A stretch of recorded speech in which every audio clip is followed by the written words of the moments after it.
Hi guys, Goose here. In this video we're going to be looking at the guitars of Kurt Cobain. Kurt was born on February the 20th, 1967 in Aberdeen, Washington. At the age of 4, Kurt started playing the piano and singing.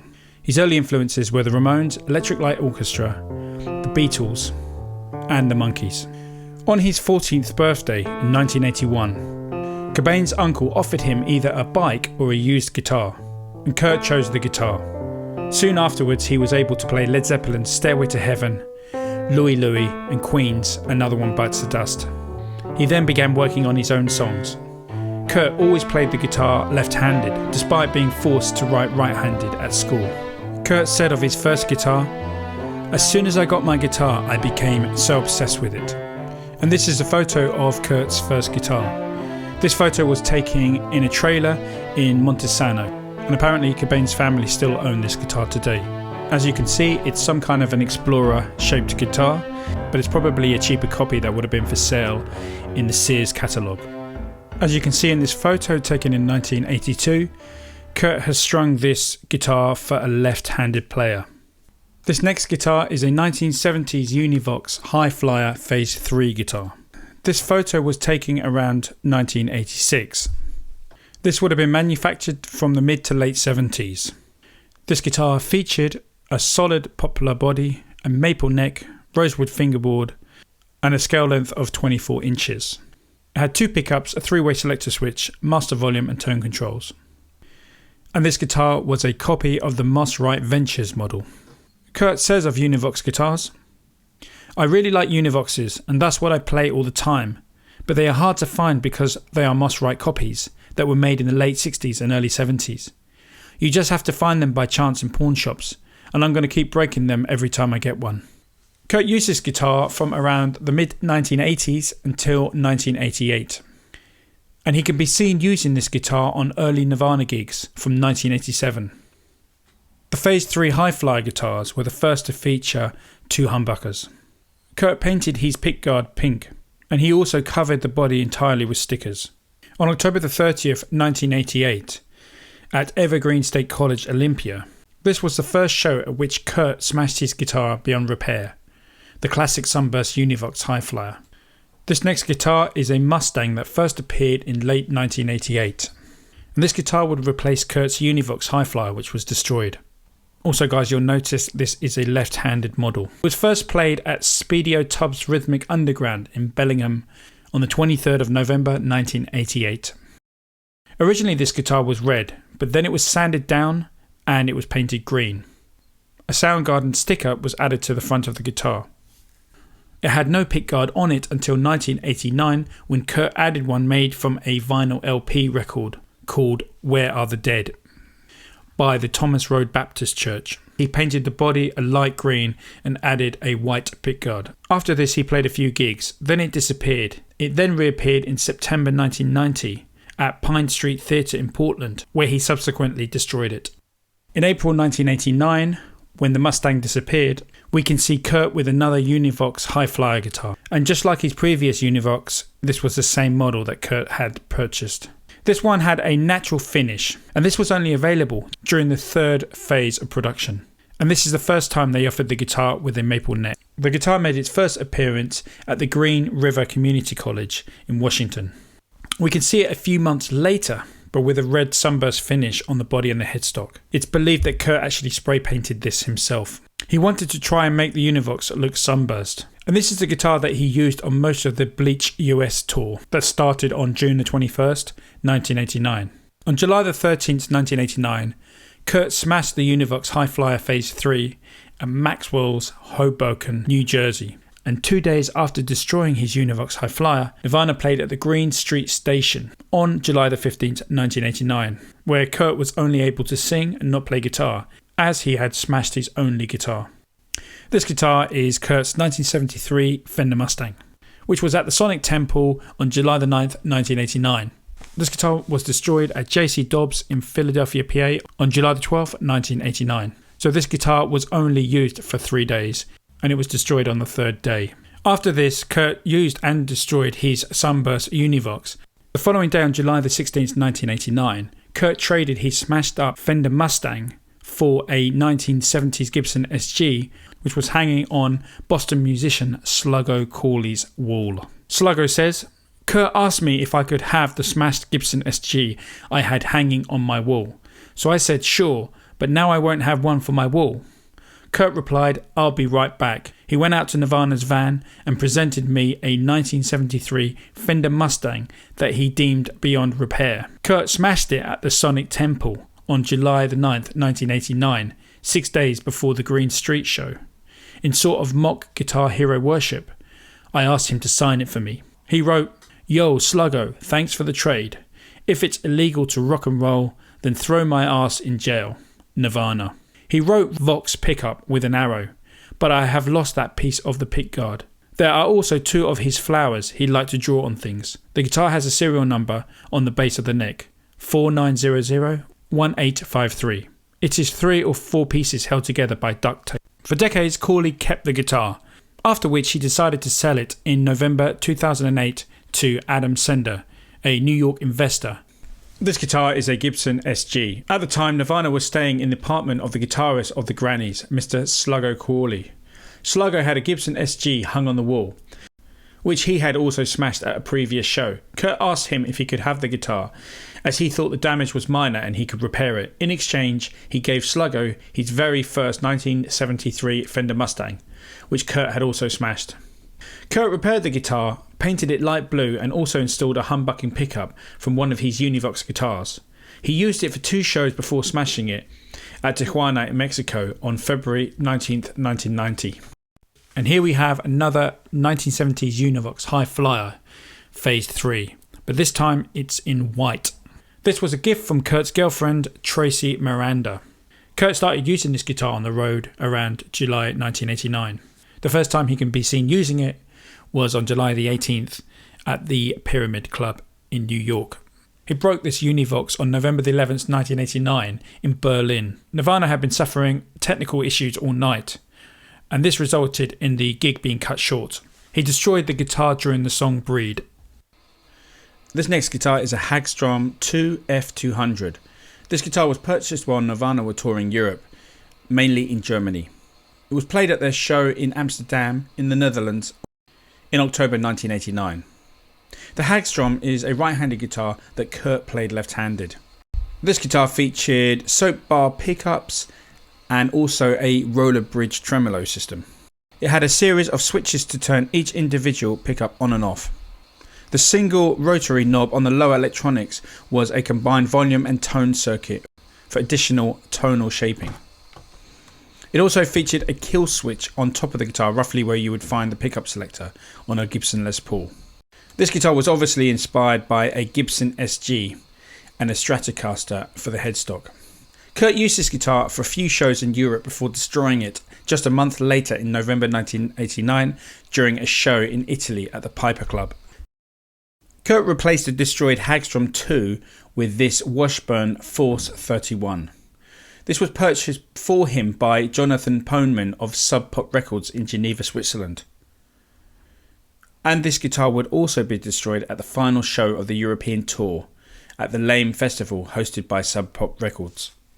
This is a Stratocaster style guitar that was manufactured in Japan during the 1980s. It had a single humbucker in the bridge and no neck pickup, and also a single volume control. It also features a floating bridge which can only be depressed, as opposed to a tremolo which can be moved both up and down. This guitar was auctioned in 2003, and here we can see a photo of the remains of the guitar. This next guitar is a Hondo 737, which Kurt bought in December 1989. Kurt visited a pawn shop in Tacoma, Washington called Top Kick Jewelry and Loans, and he bought it for $140. Kurt only used this guitar from January the 6th until January the 12th, when he smashed it at the Satrican Portland, Oregon show. Kurt's Hondo 737 was black with a white pickguard, and the Hondo was a legit left-hand model. From February to April 1990, Kurt played and destroyed 3 Fender Mustang guitars in just a 3-month period. So let's have a look at these 3 Mustangs now. This Mustang only lasted 3 songs during the set that Nirvana played at Bogart's Long Beach in California, and this was on February the 16th, 1990. Just before the end of the gig, the guitar was smashed up, resulting in the neck falling off. Also, the body had split in half. This guitar looked like something Kurt had made himself. It had a headstock that was painted black, and also a shallow, non-tremolo bridge was installed. Whilst interviewed in 1993, Kurt stated, "We even built a bunch of Mustangs at one time. We bought some necks and took pieces of wood and cut out the bodies and put the necks on. And they were completely out of tune, but we did a pretty good job. We had this little assembly line in the garage. Those were all destroyed in one tour." This pink Mustang had no pickguard and a single Maxson humbucking pickup. Here you can see a left-handed Frankenstein Mustang. It's believed that the guitar was pieced together from parts specifically, so it was something he could smash at the end of the show. As you can see, it has a light blue finish. In addition to this, it also had a black pickguard with a graphic of Jesus Christ on it. This Mustang-style guitar was used by Kurt on February the 14th, 1990 at the Kennel Club in San Francisco. The guitar was destroyed at the end of the gig, leaving the neck cleanly broken from the body. It also featured a Fernandez neck plate, where Kurt has scratched his initials into it. This guitar can be seen on the alternative music video for the song In Bloom. This guitar was destroyed on April the 30th, 1990 during a show at J.C. Dobbs in Philadelphia. The blue Mustang was also used during the Amnesty International benefit concert on the 27th of April 1990. So to recap, Kurt had 3 of these homemade Mustangs. The Sonic Blue one with the black pickguard was smashed at the Kennel Club on February the 14th, 1990. The light pink Mustang was smashed on the 16th of February at Bogart's. And the third Mustang, which was surf green, was smashed in late April 1990. Okay, let's look at this Epiphone ER 270. Kurt started using this in early 1990. It was a cherry finish guitar with 2 single coil pickups, a bolt-on neck and a rosewood fingerboard. This would have been manufactured in the early 1970s until the mid-1970s. This guitar is featured on the music video In Bloom alongside his light blue Fender Mustang. Unfortunately, this Epiphone met its end on April the 26th at the end of Nirvana's set at the Pyramid Club in New York. Again, the band was frustrated with numerous sound problems throughout the set and trashed the entire stage, including the Epiphone. By all accounts, it seemed that Kurt had a fondness for this guitar, which delayed its demise somewhat. This next guitar is a Japanese Aria Pro 2 CS350. This guitar was first seen in May 1990 towards the end of Nirvana's Bleach tour. This was made in Japan in the early 1980s. It features a double cutaway with 4 control knobs. It had 2 additional switches to flip the phase of each pickup and also to split the coils. This guitar featured an ash body, although it was finished to look like walnut. It had a maple neck and a rosewood fretboard, and the 2 humbuckers were known as Protomatic 5. Kurt removed some of the control knobs, leaving only the bridge pickup volume control and the pickup selector. This guitar can be seen in the EMP Museum. Kurt destroyed this guitar during Nirvana's show at the Motorsports International Garage in Seattle on September 1990. Here you can see the remnants of the smashed body. Richard Newland, who was part of the security detail at the event, picked up remnants of the smashed body. Later, he loaned it to the Mopop Museum from 2011 until 2017 before auctioning it off. The most interesting thing about this guitar was that it was a genuine Musrite and not a copy. At the time, these guitars were considered quite rare. Kurt bought this guitar in San Francisco in 1990 from Real Guitars owner Chris Cobb, and a letter was included with the guitar addressed to the original person it was built for. Understandably, this became one of the few guitars that Kurt did not actually destroy. He started using this guitar from August 1990 until early 1991, before selling it to a Los Angeles pawn shop. This guitar featured a sunburst finish, white pickguard and 2 single coil pickups and a Bigsby tremolo. Kurt painted the markers on the fretboard himself, as the original guitars didn't have any inlays on the frets. He also removed the Bigsby spring from the tremolo and replaced it with a wood screw. This next guitar we can see with Kurt is a Fender Stratocaster. This was a left-handed model and featured a white finish with a rosewood fingerboard. The difference with this guitar from a normal Strat is it had a humbucker in the bridge position. This was actually the first of 3 white Strats that he can be seen using throughout his career. Kurt added a sticker to the body of the guitar, and this was a K Records sticker, and this was the logo of an independent record label called K Records. This next guitar is a Memphis Stratocaster made in the Matsumoto factory. This featured a red finish. Supposedly, Kurt got this guitar to destroy it at the No More Wars benefit concert on January 1991 in Olympia, Washington. There's photos of him smashing it with a hammer. He played his Olympic white K Stratocaster for most of the show, but then towards the end he picked up this Memphis Stratocaster and smashed it with a hammer. In this photo here you can see damage to the scratch plate and the bridge pickup. The guitar was never repaired and only used on this one show. Here we have another Fender Stratocaster. This was a left-handed model and had a black finish. By all accounts he obtained this guitar in early 1991. As with his Memphis Strat, it had two stock single coil pickups in the neck and middle position, but had a humbucker in the bridge. This guitar had a white scratch plate. You can see him using this guitar with Nirvana in March 1991 at the Zoo Club. Kurt used this guitar on the Nevermind album. And whilst the band were recording the bonus track Endless Nameless, Kurt, in frustration, destroyed this guitar in the studio. In fact, the audio of this catastrophic event was actually recorded. The guitar was eventually repaired later and used again for live work. Ultimately, it was destroyed during their show at the Cabaret Metro in Chicago on October 1991. This guitar featured a Tune-o-matic bridge installed instead of the stock Fender tremolo. The humbucking pickup was placed at a straight angle. And here is Kurt with another Fender Stratocaster. This again was a left-handed Stratocaster and also featured a humbucker in the bridge. It had a black finish and a black pickguard. And as you can see, it has a large sticker on the upper bout which read Vandalism. And the sticker was from the Office of Anti-Public Relations. He began to use this guitar in the second half of 1991 during the touring promotion of the Nevermind album, and specifically at the Reading Festival on August 1991. This guitar features on Nirvana's amazing mimed performance on Top of the Pops in 1991. And later, because of the damage it would receive, Kurt replaced the neck with a Fernandez neck. This guitar is a Farrington Custom, and it was used on a single live show at the Point Blank Theatre in Dublin, in Ireland on June the 21st, 1992.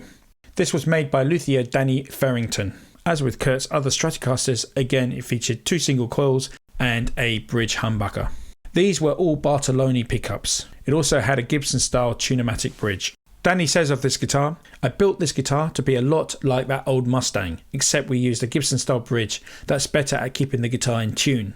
And I made the neck a little straighter so that it won't be so apt to break when Kurt plays hard." Kurt said this was a dream guitar when he picked it up, and he would be keeping this guitar as his recording guitar. And here we have a 1969 Fender Competition Mustang.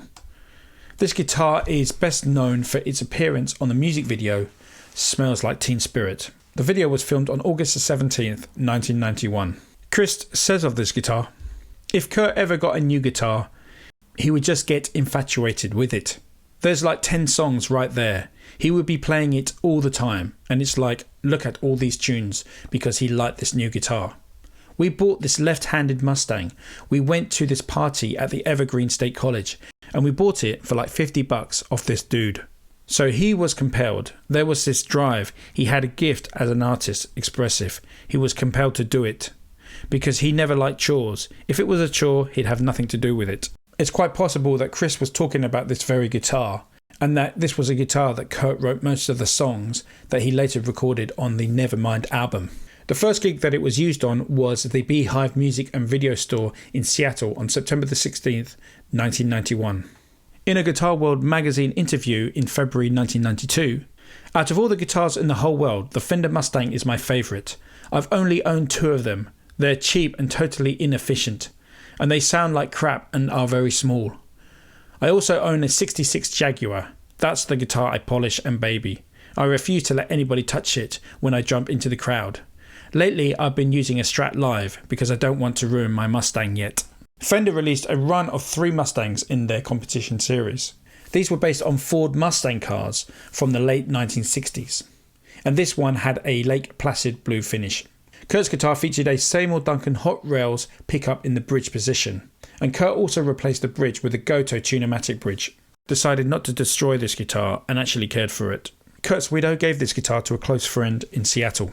Apparently a lot of the material for the In Utero album was written on this guitar. Okay, here we have a 1965 Fender Jaguar. He bought this guitar second-hand through a magazine advert. However, the previous owner had customised this guitar a lot. In fact, the bridge had been swapped out for a Gibson Tunematic bridge. It featured a DiMarzio path in the neck with a super distortion in the bridge. The control knobs were replaced with chrome ones like those fitted to Telecaster guitars. Kurt put some duct tape over the toggle and top selector switch, as he most likely wanted to keep these set in the bridge position. Christ Novoselec actually confirmed that this guitar was bought from a professional musician in the San Fernando Valley. As forum member Blazer from the TDPRI forum, that Kurt's guitar was very similar to a Fender Jaguar used by Martin Jenner, who was a session guitarist and had performed with Cliff Richard and the Everly Brothers.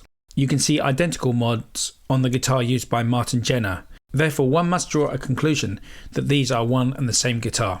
And to this effect, Chris Novoselic, the Nirvana bass player, actually tweeted to back up this claim. He stated, "We bought a guitar like that from a professional musician in the San Fernando Valley. Makes sense that this is the same axe." The guitar made its live debut on Nirvana's European tour in August 1991.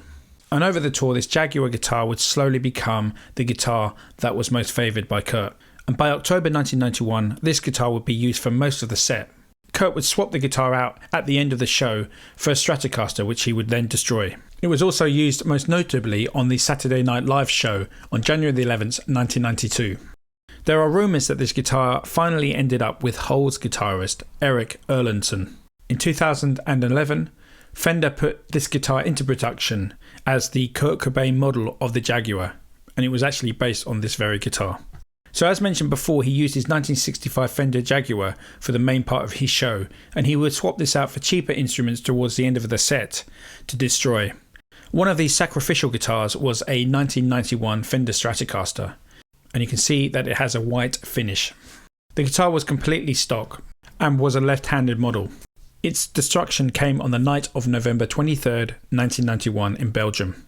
After the demise of his white Stratocaster, he managed to get another Strat. This time it was finished in black. The main modification you can see featured on this guitar was a black covered Seymour Duncan Hot Rails pickup, which he installed in the bridge position. This guitar featured on Nirvana's performance on Saturday Night Live on January 1992. The first song he played was on his Jaguar, and then he swapped to the black Stratocaster for the second song, and as you guys can probably guess, its destruction was inevitable. It is not known, however, if one of the roadies actually patched this guitar together and was later used by the band again. And here we have Kurt playing a Fender Telecaster. The most notable thing about this guitar is its interesting finish. The guitar was originally a sunburst, but Kurt refinished the entire guitar with a blue latex spray paint, and then he drew the name of his wife, Courtney, and a heart. Originally the guitar had two Tele-style pickups. However, a Seymour Duncan's hot rail was installed in the bridge position. You can see this guitar being used live during the tour of Australia in 1992. It was not picked up again until 1993 when it was used on their show in Rio, where he smashed the guitar and threw it into the audience. Kurt was seen using yet another Fender Stratocaster in Osaka, Japan on February the 14th, 1992. This featured a white finish with a rosewood fretboard. He destroyed the guitar on the same concert, snapping the neck in half. The guitar was most probably repaired and reused on the February 22nd show in Honolulu. It's most likely, as it was used in Japan, that this was in fact a made in Japan Stratocaster. A Seymour Duncan's hot rail pickup was fitted in the bridge position. There was a small burn mark on the bottom portion of the pickguard. It was actually used at the MTV Video Music Awards show on September the 9th, and also in Buenos Aires, Argentina on October the 30th. And at this Buenos Aires show, he actually smashed it up and the neck fell off. This was the last time Kurt was seen using this guitar. This next guitar is a left-handed Stratocaster, which was pretty much a stock model. As you can see, it's got a sunburst finish, and as usual, the bridge pickup had a Seymour Duncan hot rail pickup. When Kurt obtained this guitar, more than likely it was a brand new model. This guitar was famously used at the Reading Festival in the UK on August 30th, 1992. As usual, Kurt started the gig off with his 1965 Fender Jaguar, but then swapped that out for his Stratocaster later on in the gig. What was a little bit different about this performance was Kurt decided not to destroy the guitar. In fact, he can be seen going over to an audience member and giving the guitar as a gift. The guitar was released from Kurt's tenure without any damage at all. You're probably asking, where is this guitar today? Well, apparently there is a guitar at the Museum of Pop and Culture in Seattle which claims to be this very guitar. And here we have another Fender Stratocaster which Kurt played at the Seattle Center Coliseum on September the 11th, 1992. And it was actually sacrificed on this very gig. This was more than likely a Stratocaster guitar pieced together from guitars that were destroyed through Nirvana's touring career. The guitar featured a black coloured Seymour Duncan Hot Rails pickup in the bridge position. A while after owning the original Univox High Flyer Phase 3 guitars, Kurt obtained a Phase 1 version of the Univox High Flyer custom guitar. The Phase 1 guitars differed to the Phase 3 in that they had much thicker bodies. They also had different fret markers and a raised Univox logo on the headstock. Kurt modified his guitar by putting a Seymour Duncan JB SH4 in the bridge and an SH159 in the neck position. He also installed an Ibanez Gibraltar bridge. And again, he would put some duct tape over the electronic switches to avoid accidentally moving them during a performance. This also could have been the guitar possibly used during the In Utero recording sessions. You can see this guitar when Nirvana performed in Brazil in 1993, as well as on their Saturday Night Live TV performance on September the 2nd, 1993. And here we have a Fender Mustang, also known as Orange Stang. Kurt actually acquired 4 new Fender Mustangs directly after finishing their album In Utero and just before they were about to go on tour to support the album. 3 of these guitars were known as Sky Stangs and they were all finished in blue. This particular guitar was known as Orange Stang and it was finished in orange. Kurt first used this guitar at the Roseland Ballroom in New York City on July the 23rd, 1993. This guitar was pretty much unmodified. It featured a red tortoiseshell pickguard and 2 white single pickups. One of these pickups was a Seymour Duncan Jeff Beck Jr. Later that year, the bridge position pickup was removed and it was routed to fit a humbucker. He installed a Seymour Duncan Jeff Beck pickup in the bridge.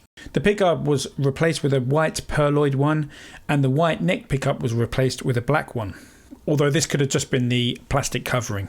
And the bridge was also replaced with a Goto Tune-o-matic bridge. Kurt used this guitar on most of Nirvana's live shows up until their last show in Munich on March the 1st, 1993. Let's have a look at the 3 guitars known as Sky Stangs, and these were numbered 1 to 3. The first one he acquired was just before touring the In Utero album, and Kurt could be seen playing this guitar in Chicago on October 1993 for the promotional photo shoot at the Aragon Ballroom. Again, it was a modified guitar with a humbucker in the bridge position. Kurt would also use this guitar on Nirvana's live shows. Here we have a Sky Stang number 2, again acquired sometime prior to the In Utero tour, and one of the 4 Mustangs in total he used around that time. Again, this had a full-size humbucker in the bridge position. And like the other Stangs, this guitar was not destroyed, and apparently it resides somewhere in Seattle. This guitar can be seen in the later part of the In Utero tour. And here we have the 3rd of the Fender Mustang Sky Stangs. This guitar again featured a blue finish. It's essentially identical to the Sky Stang number 2. Again, it had a black Seymour Duncan JB pickup instead of the stock single coil, so it must have been routed for that. And it also featured again the Goto Tune-o-matic style bridge. It featured a tortoiseshell pickguard. And here we have a Univox High Flyer Phase 4. This guitar was featured on the Heart-Shaped Box music video. More than likely, this is the only Phase 4 Univox that Kurt actually owned. The video was shot in autumn 1993, and the only other time that Kurt was seen with this guitar was October the 21st, 1993 in Kansas City Memorial Hall. Supposedly, this guitar was actually destroyed at a concert in late 93. These guitars featured a bridge similar to the Gibson style tailpiece. In 1993, Kurt decided he would design his own guitar. And here we can see these early drawings were done by Kurt himself. You can see that it's actually a mix of a Fender Mustang and Fender Jaguar guitar models. As Kurt said himself, what I did is took a picture of a Mustang, a Polaroid picture of a Mustang, and a picture of a Jaguar, and then cut them in half and glued them together and told them to build that. So that's what it is, a Jag Stang. There were some prototype stages in the production of this guitar.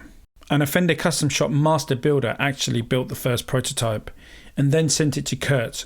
Larry Brooks, a master builder at Fender, says, "It was his concept and we detailed and contoured it to give him balance and feel.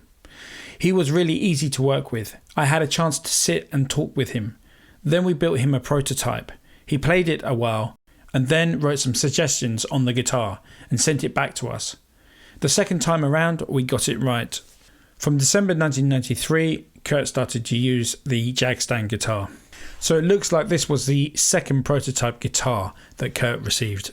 The Stang featured a light blue finish and an older body, a 24-inch scale maple neck with a rosewood fingerboard. This guitar featured a light blue finish and an older body. It had a 24-inch scale and also featured a rosewood fretboard.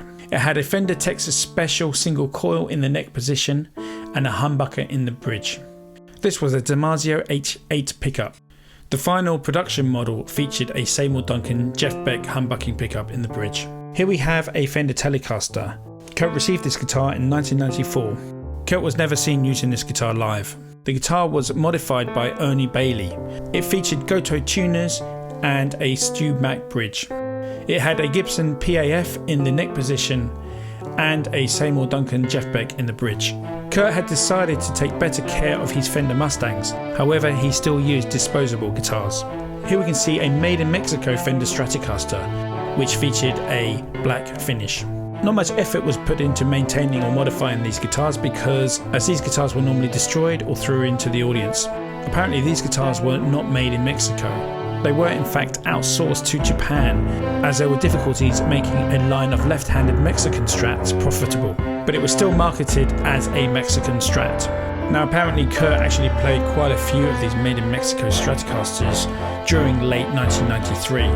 Many thanks guys for watching this video. In the next video we're going to look at Kurt's acoustic guitars, but until then, God bless, take care.